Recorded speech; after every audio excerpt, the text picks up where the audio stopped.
up and I rolled out of bed.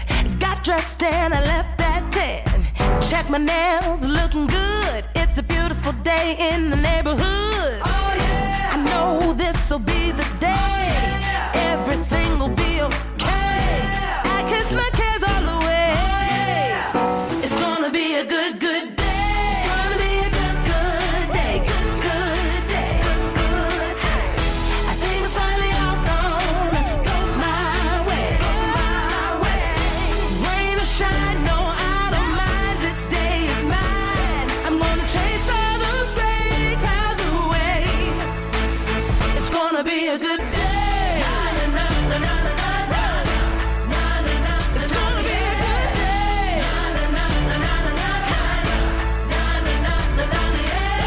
No more crying myself to sleep and thinking better days are a far off dream.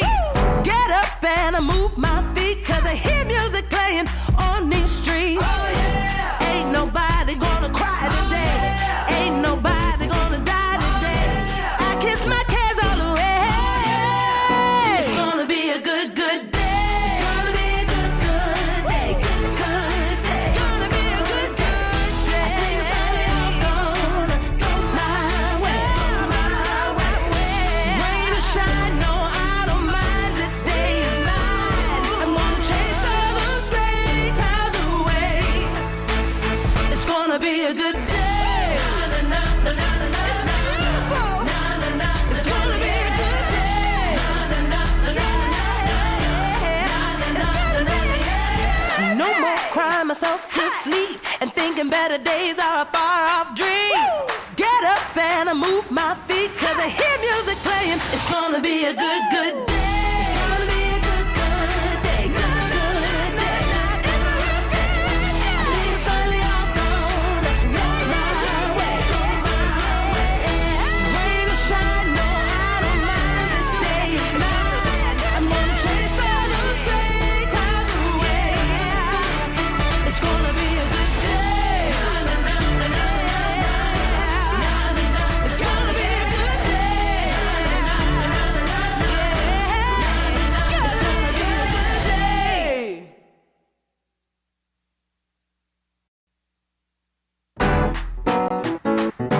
Woo! It's a great, great day. It's a good day. Get up! Can't you see the sun shining? I woke up and I rolled out of bed. Got dressed and I left at 10. Check my nails, looking good. It's a beautiful day in the neighborhood. Oh yeah! I know this'll be the day. Oh, yeah. Everything will be okay. Oh, yeah. I kiss my cares all away. Oh, yeah. It's gonna be a good, good day. It's gonna be a good, good day. Good, good day. I think it's finally all gonna go my way. My way. Rain or shine, no, I don't mind. This day is mine. I'm gonna chase all those gray clouds away. It's gonna be a good day. It's gonna be a good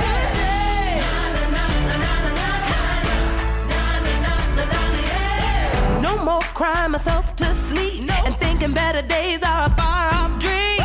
Get up and I move my feet, cause I hear music playing on these streets. Oh, yeah. Ain't nobody gonna cry today. Oh, yeah. Ain't nobody gonna die today. Oh, yeah. I kiss my cares all away. Oh, yeah. It's gonna be a good, good day.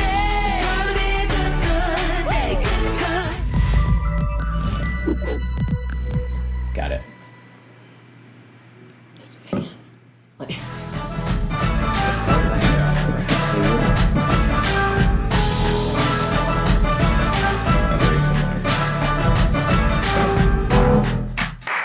Hey, good morning, good morning. It is great to see you guys. Thank you for joining today. Yeah. How's your morning been so far? Awesome. Yeah? We got up early today. Oh, no, I guess we kind of like, well, we always get up at 6, right? So I guess if we're if we're going to be sharing that. We wake up at about that time. I guess I wake up at about 6, and then sometimes you go early and you work out. So sometimes I work out at 5, but I didn't this morning. All right, so let's tell the world you didn't work out this morning. Maybe we'll get to that later, right? So it goes. And no, but we had a good time. We covered a bunch of different things this morning. Most mornings we don't talk about business like first thing in the morning, but we have so much going on. Today was business packed. Yeah, like hit it right from the get-go.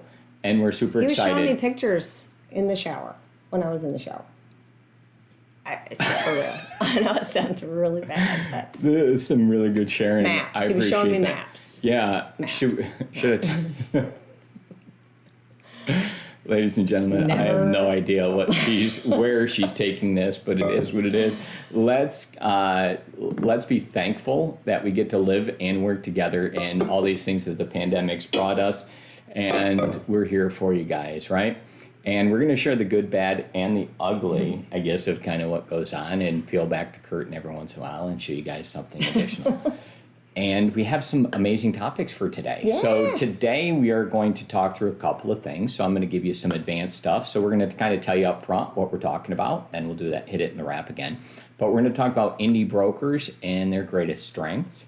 And then we're going to also speak later about crazy things that clients ask their realtors. Oh, we all have them. And I've been hearing a bunch of them recently, right? So you're going to have an opportunity to chat that in. So kind of think about that as we get to that topic as the second one. Yeah. But without further ado, what I need to do is break out the bell, give it to Shana, and let's hit it. Yes.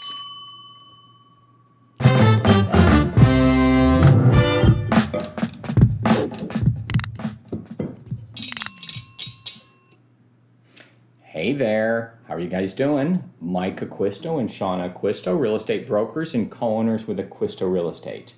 And today we're going to be speaking about indie brokerages, and their greatest strengths. What is an indie brokerage? Hey, that's a good question. So the first thing we need to do is identify it, right? And talk about what we are speaking about. Mm-hmm. So Shana, your definition of an indie broker is an independent broker. At our association, Collin County Association of Realtors, an independent broker is a brokerage that has 20 or less agents that they sponsor. Okay, 20 or less. Mm-hmm. And this definition is accepted within with our association. I think some vary just a little bit. Some are 50, maybe up to 100, but I haven't heard anything over 100. Okay, in your experiences, you got to serve within that capacity, right? So tell us about that.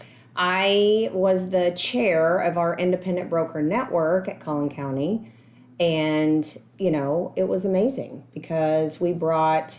what we would do is have monthly meetings, and all the independent brokers would come, and we would have lunch and a speaker. And so we would have different speakers come in and teach us things. Sometimes they're from the bigger brokerages. Sometimes they're attorneys, just, speakers to speak on relevant topics for, Okay. And real estate. Background size, Collin County Association, we're in the northern area of the Dallas-Fort Worth Metroplex, right? And kind of like the northern suburb, a quickly growing area.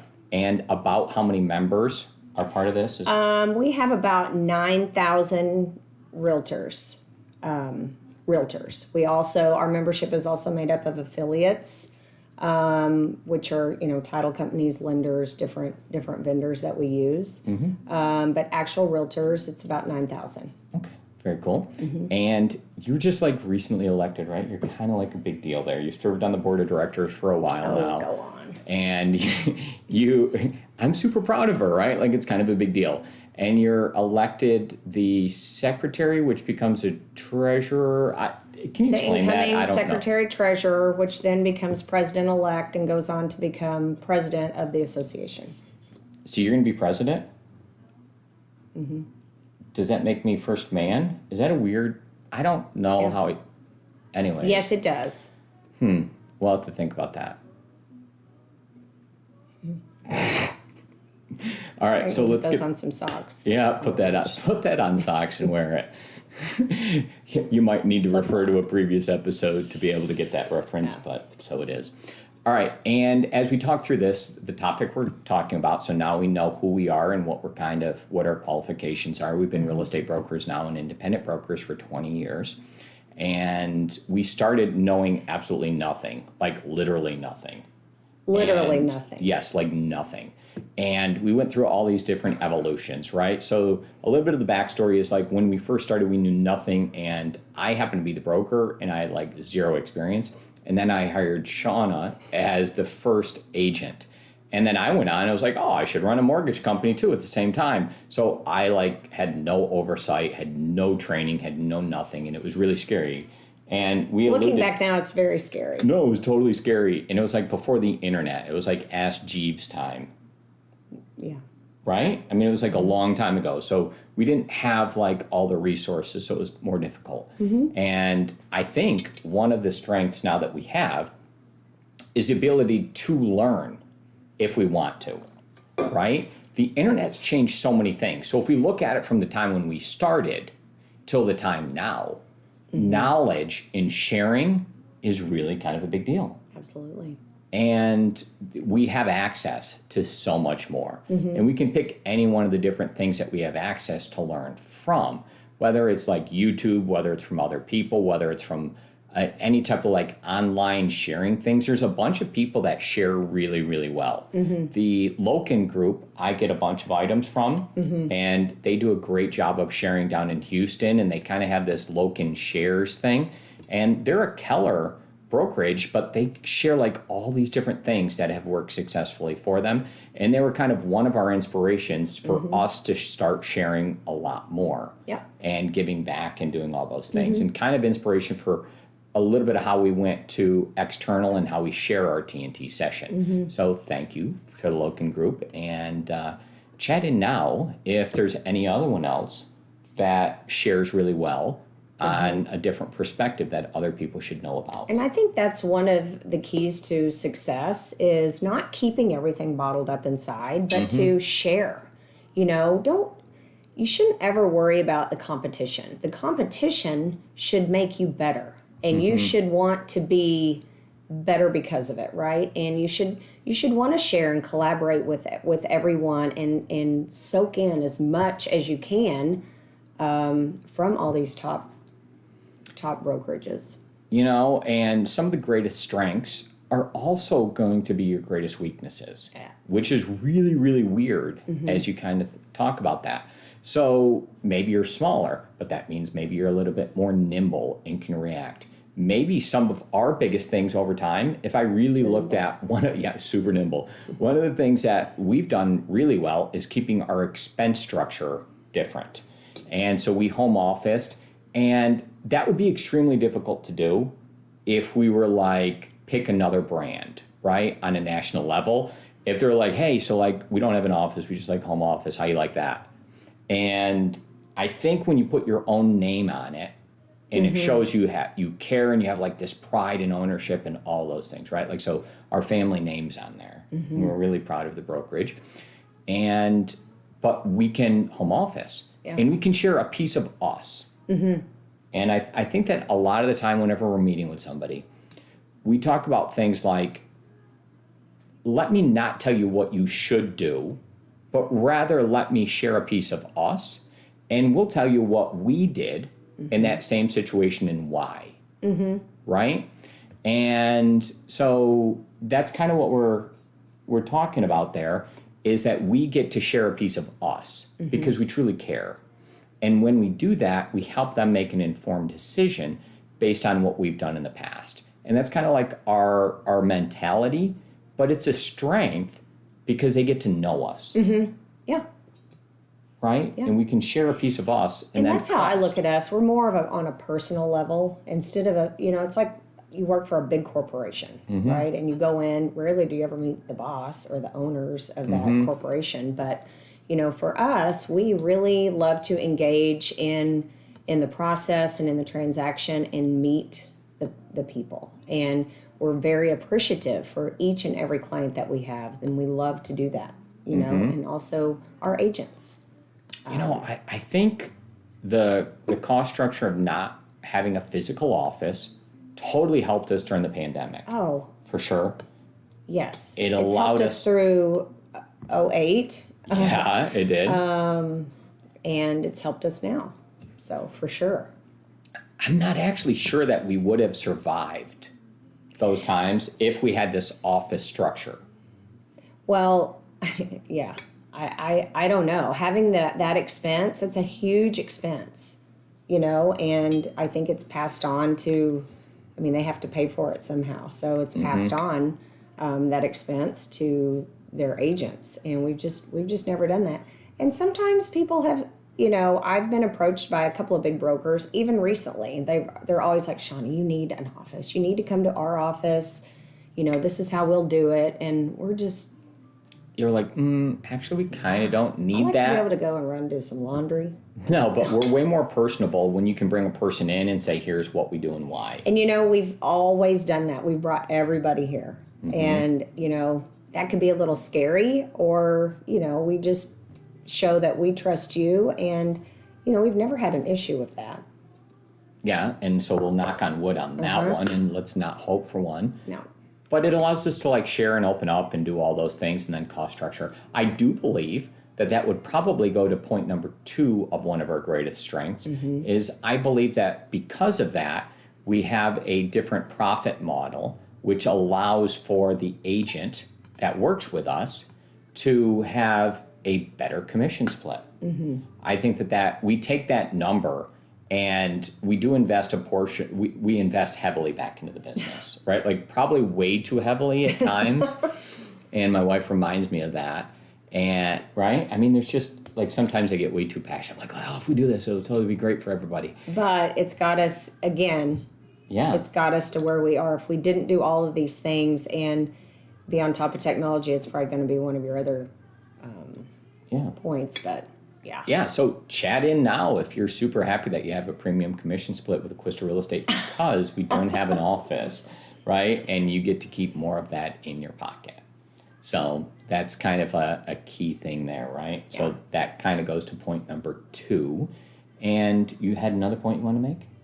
Technology. So I think that's really the difference maker between an indie brokerage and a big name brokerage is they have, investors and people that will invest in their technology. And we've never had this. Fortunately for us, we have one of the techiest people that I think I would put him up against any tech person any day.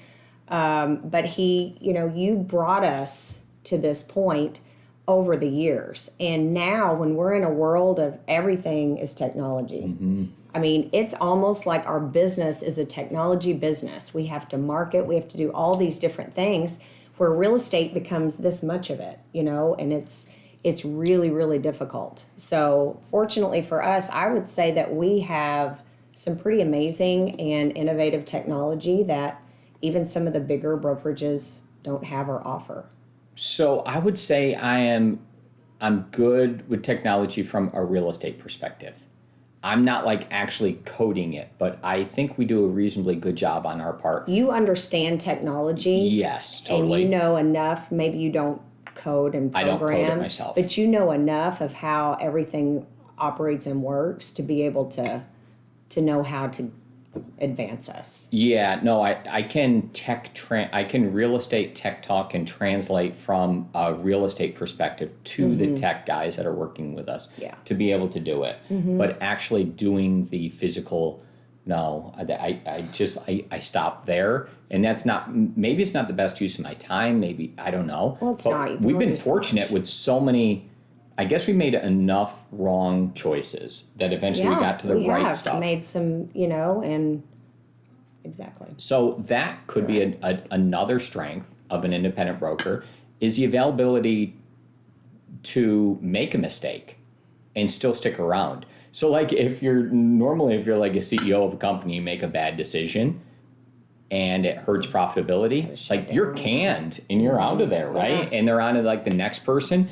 And the vision would change with the new person that comes in. It's weird, the overreactions. You see it a lot in sports. that all of a sudden team will go from a manager or a coach that does it one way. And all of a sudden that's not working and like the defense isn't good. So then they hire like a defensive minded person and the offense suffers. And they're like ping ponging back and forth on leadership and vision. Yeah. And we're afforded the opportunity to screw up all the time. And then We keep each other around. Yeah, We don't fire each other. It's right. You know what I mean? So you're afforded the opportunity to Thanks for continue. keeping me around. Yeah, hey, you as well. But it's just one of those things, right? Like, so you can make a mistake and then you can learn from it. But now we have years, decades of cataloged high points and low points in different things. So we have that reservoir of knowledge, right? And that's probably a big deal, is that you don't actually get fired and you get to stay around and continue to build it up, and the continuity of management is probably a big deal. But the technology, yes, anyone wants to talk with me about technology, I'm super happy to. It'd be Mike@AcquistoRealEstate.com. Chat in now if you love talking tech with Mike. If you think words like I could even talk about marketing. Oh, Shauna's chatting in now. No, so, we also kind of have invested in marketing. We've seen things that would be difficult for us, and we've started additional businesses that add on to kind of what we're doing. And so we have added some additional things with investments. And so we have the Frisco 3D Listings, which is going to be a company that what it is it's a company that assists our agents and our company in general with truly marketing the property in the best possible way when we have a listing. So it does a bunch of different things there, but I think we excel because we invest in the cameras themselves, with the operators, and it allows us to streamline the process to get the best quality from start to finish at the most reasonable cost. And that's investments that we've made that really help out. And then with Deluso marketing as well, so that we can be able to market all of our listings and to be able to bring in new business, and the whole marketing company really does something else for us in that regard. Yep. It was crazy along those lines. I was speaking with somebody about it, and they said, what's really, really weird is that talented marketing people or designers or coders or pick the things that would work for a digital marketing firm. And they want to work for a marketing company, not a real estate company. So when they're hired by like Deluso Marketing, they feel like they're working for a marketing company, which they are. And the biggest client that Deluso currently has is Acquisto Real Estate. So they're doing the work for Acquisto Real Estate, getting paid by Deluso, and it's this mind shift that the talented, creative person wants to work for a marketing firm. They grew up always wanting to do that, to work at a marketing company. And they didn't grow up and being like, oh yeah, I want to work for a real estate firm and be in a marketing department. And when you say you're in one industry or another, it's just kind of limiting. Yeah, so they want to. So that was a strength that we were able to Yeah. kind of go around that and find the best path to get to the most talented people, so that we could do that for our whole firm. Yeah, So love it. that's interesting. Are those enough strengths? Yeah. Okay. I think there's one more that's really, it seems like, oh yeah, well, everyone does this, but we truly care about our agents, our business, our clients. And sometimes, like you said earlier, we kind of get the short end of the stick because of it, right? And it's okay because, it goes to show and it reminds us that we really do truly care. And everyone cares, right? But sometimes you have your own personal agenda first, or you're having to run a business and operate a business because you have a big office, so forth. And, we truly care. We really do. We listen to all of our agents. We're able to make change if we need to. If we hear a good idea or something from one of our agents, we send it to you and, you explore it. And if it's something worth, that we feel it's worth proceeding with, and you do it. And we're able to make changes a little faster than if you were a bigger company. You have more rules and regulations that you have to follow. So No, I would agree with that. Mm-hmm. So the inspiration for this topic kind of came from Inman. So maybe we'll take a moment and we'll show Jim's article real quick and give him some credit here. So Jim published this article on November 9th, and he kind of talked about the biggest strengths of smaller independent brokerages. And we'll chat in the link to that and give a link directly to Jim and give him a thank you for the inspiration. Yeah. And in seeing this article, it allowed us to kind of just think and reflect and be like, hey, we should share some of the things that we think as well. So we're kind of commenting on something that you did, Jim. So big thank you to Inman for giving such a great writer, and to Jim for bringing up that topic that we could I love it. give kind of our take on. Yep. All right. Would you feel that's good enough coverage on that topic? I do. All right. Thank you very much. Next. Closed.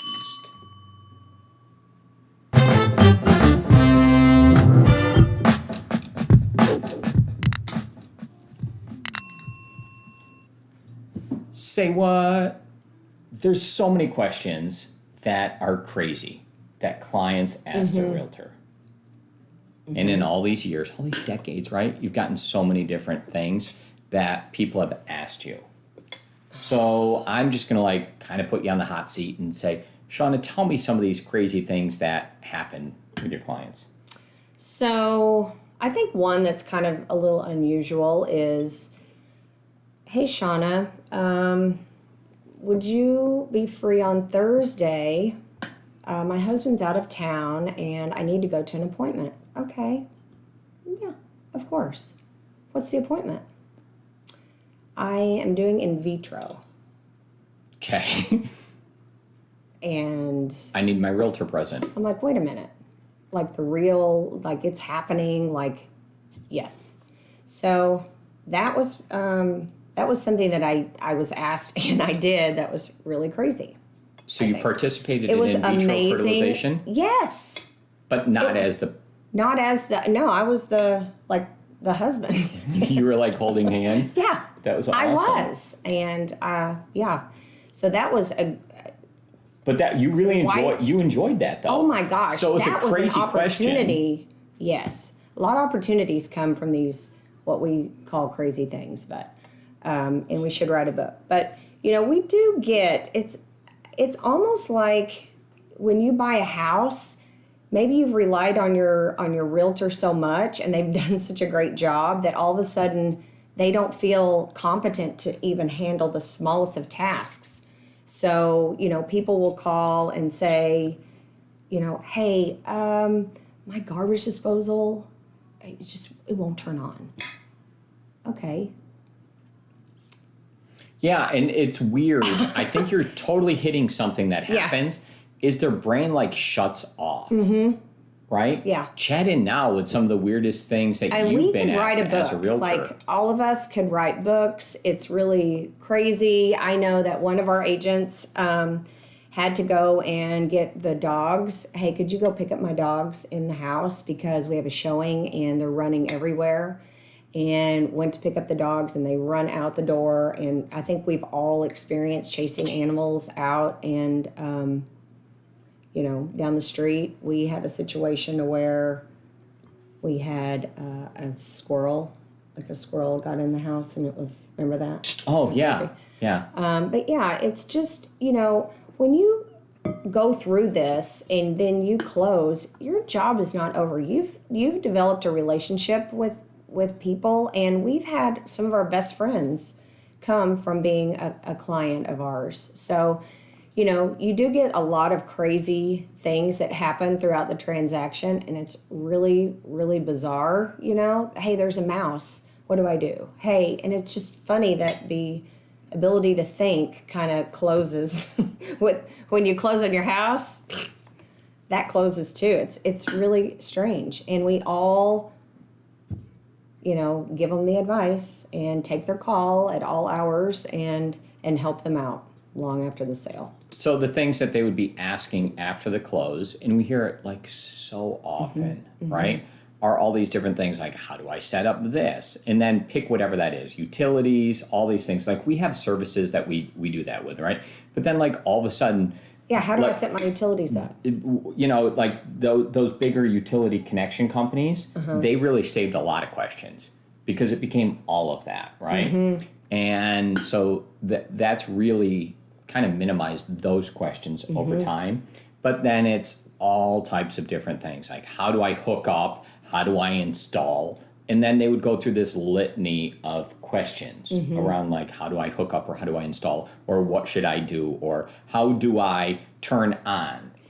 Recently could you come over and look at my lights? Closed on the house, and I noticed some of the lights were different colors. Could you come over and, well, one, could you tell me what color that you use in your house? Sure. And then could you come over and just see that all my lights are the same color?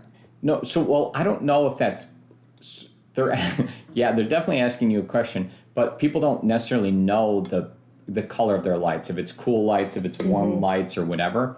But like the internet actually does a really good job of explaining that. And that's one of the things that people forget. It's so easy to text your realtor or call them and ask them that question and get the answer back.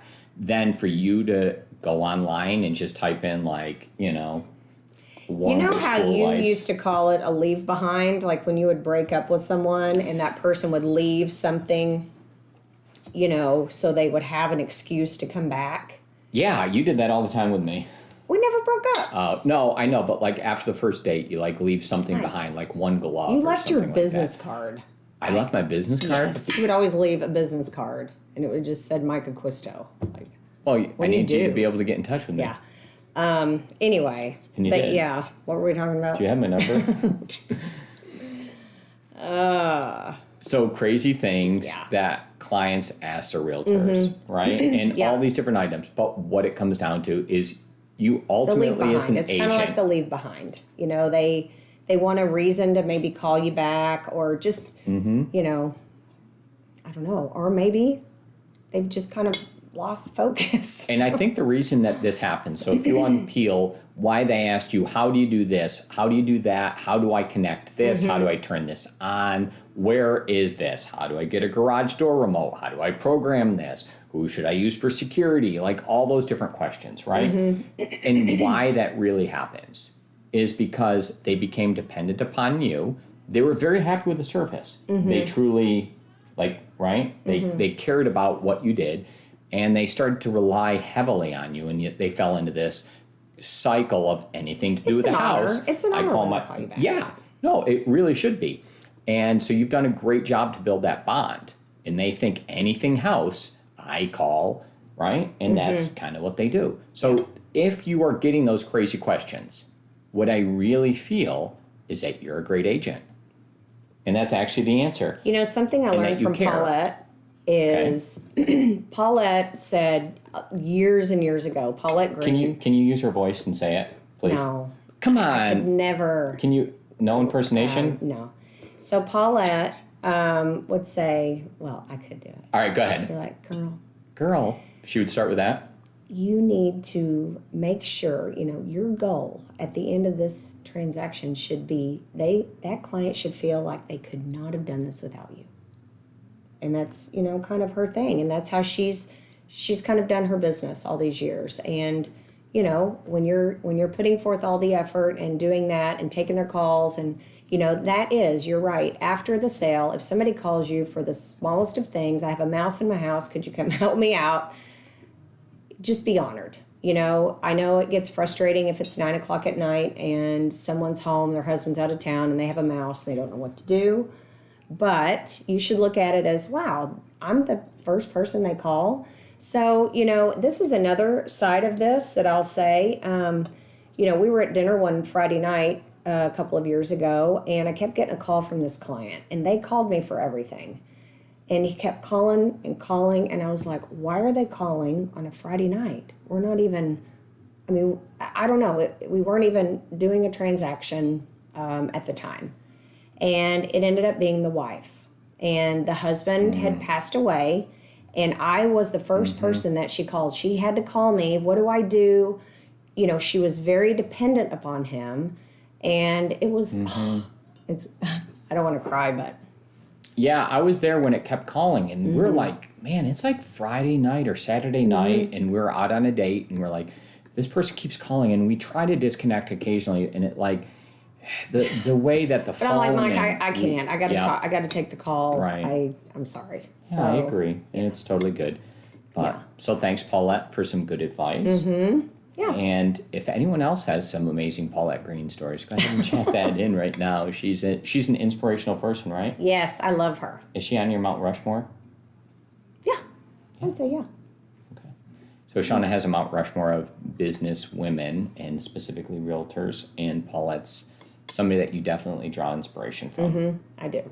So thank you to Paulette.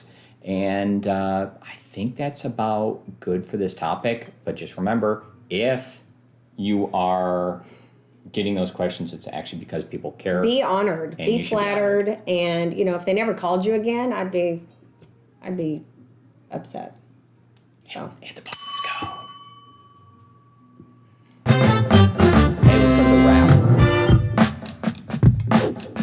Thank you, sir. All right, that's going to do it for today. We went a little long, but I think we had some good topics that I guess at least we thought they were. We were interested in talking about, right? So if it wasn't for you, I'm sorry about that, but we did tell you up front that we were going to be talking about the greatest strengths. Our agents are probably like, no, if there's other things that you think that we need to work on, chat that in and email me at Mike within Zoho and tell me like, hey Mike, we could do this better, and we'll see what we can do to be more nimble and work on that. And all those crazy things that you guys hear from realtors. I drew inspiration for this topic the other day. I was sitting with Jody, and she was telling me some of the things that she's recently went through, and I didn't want to like share her stories directly, but like she had went through a bunch of different things. So just kind of think about that, and you guys are all good to go. Yep.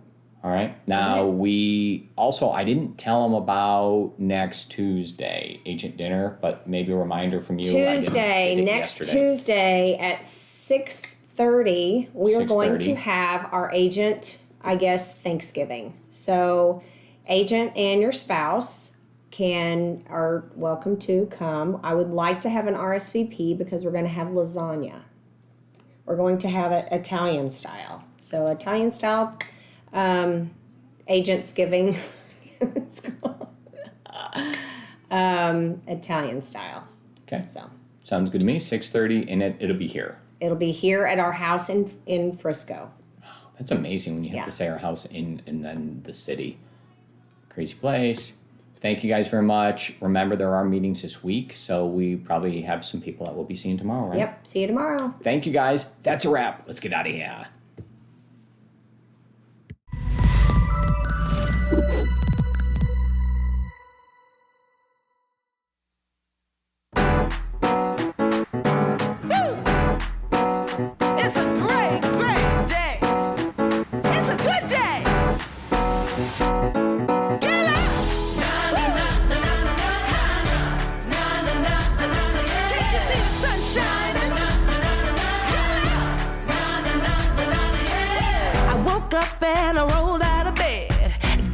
And I left at 10. Check my nails, looking good. It's a beautiful day in the neighborhood. Oh yeah! I know this'll be the day. Oh, yeah. Everything will be okay. Yeah. I kiss my cares all away. Oh, yeah. It's gonna be a good day. It's gonna be a good day. Good day. I think it's finally all gonna go my way. Rain or shine, no, I don't mind. This day is mine. I'm gonna chase all those gray clouds away. It's gonna be a good day. It's gonna be a good